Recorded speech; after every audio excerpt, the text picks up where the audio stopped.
Welcome to the Year 9 Religious Studies video covering the nature of evil and the story of the fall.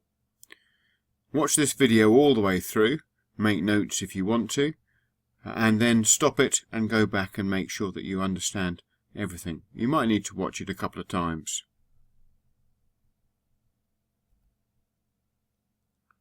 This is all part of the evil and suffering topic we're doing in Year 9.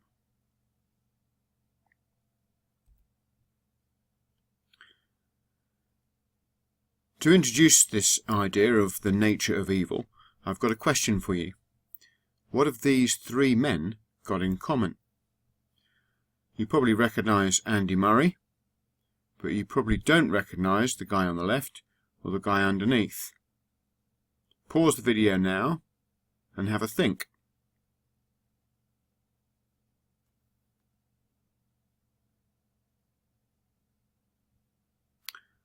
Have you got the answer? Well, I'll tell you. The thing that links these three men is something called the Dunblane Massacre. The man on the left, Thomas Hamilton, burst into a primary school where Andy Murray was a student and shot quite a few people before turning the gun on himself. It was a big story at the time. The man underneath Andy Murray is the headmaster of the school who had to cope with that terrible massacre. Andy Murray himself escaped, happily for us, because he's a great tennis player, but he escaped by hiding in a neighbouring classroom under a desk.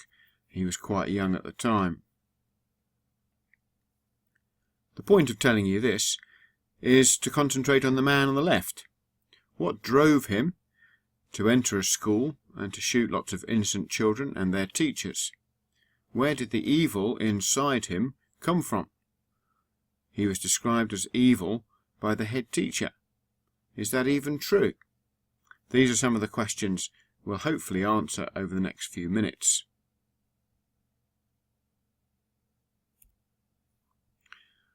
First of all, we're going to think about where evil comes from. There are several different ideas about this. The first one is that evil comes from inside us. We are basically evil, some people say, although we have the capacity to override that and do good. Could it be on that particular day that this man was unable to overcome the evil inside himself, and it just spilled out into a killing? Is that where evil comes from?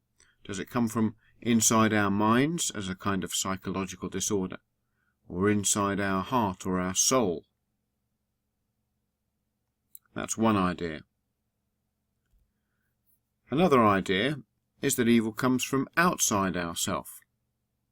So we can't help being evil. In fact, some people think we're basically good with a capacity to do evil when we lapse. The issue there is, what could that external force causing us to do evil be? Is it a little bit like electricity? Or is it possibly like the dark side of the force, present everywhere waiting to grab us?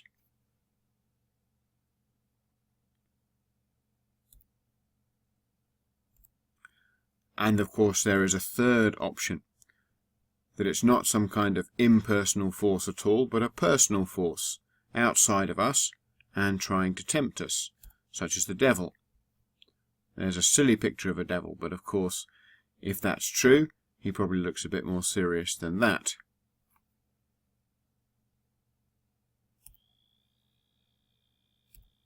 So in summary, three different places evil could come from. It could come from inside us, it could come from outside influences, or it could come from an outside personal force. What do you think?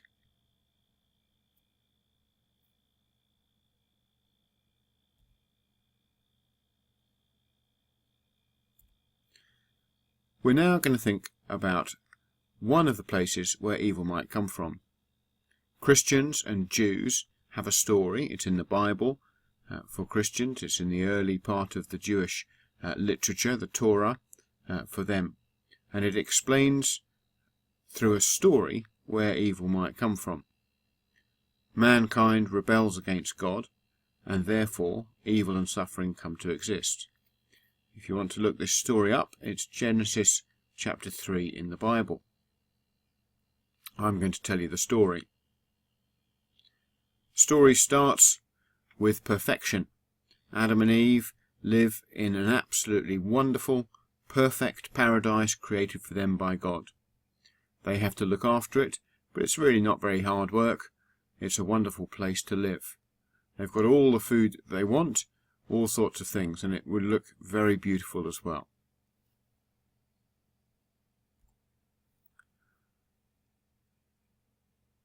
They could do pretty much whatever they wanted. God only gave them one command. In the middle of the Garden of Eden were a couple of trees. One was the tree of life, and one was called the tree of the knowledge of good and evil.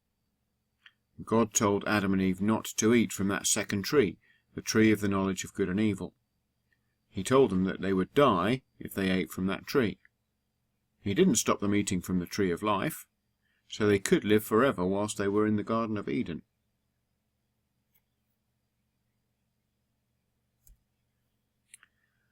One of the creatures in the garden, later on in the Bible, he is associated with the devil, is the snake. The snake tempts Eve to disobey God.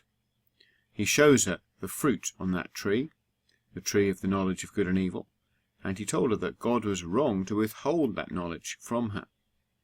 In fact, he told her that if she ate the apple, she would become like God and know good and evil.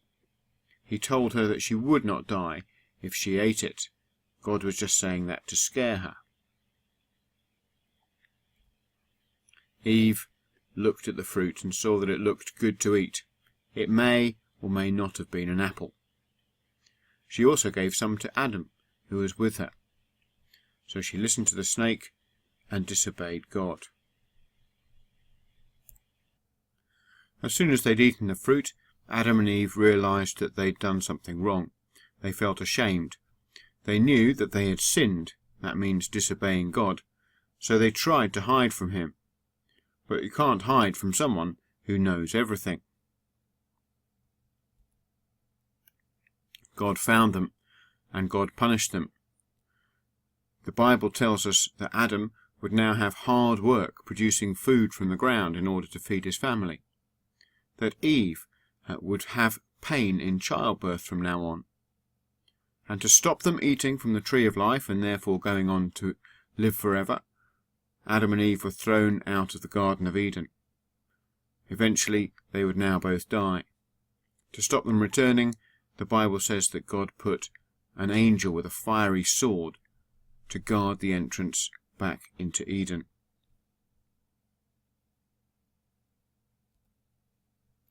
Whilst it might seem like an old-fashioned story, and perhaps one that's out of date, this story has fascinated people down through the ages. When Michelangelo painted the famous Sistine Chapel roof, he painted a scene called the creation of Adam. This is a picture from it.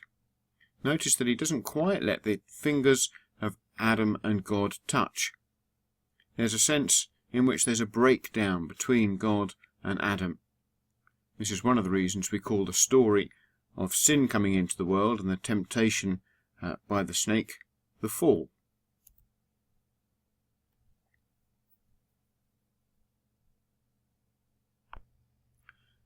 That's all for now. I hope that you've learned something by this. We're going to talk about both those ideas back in class. I would recommend that you go back to the beginning and watch the video again just to make sure you've taken everything in. Bye for now.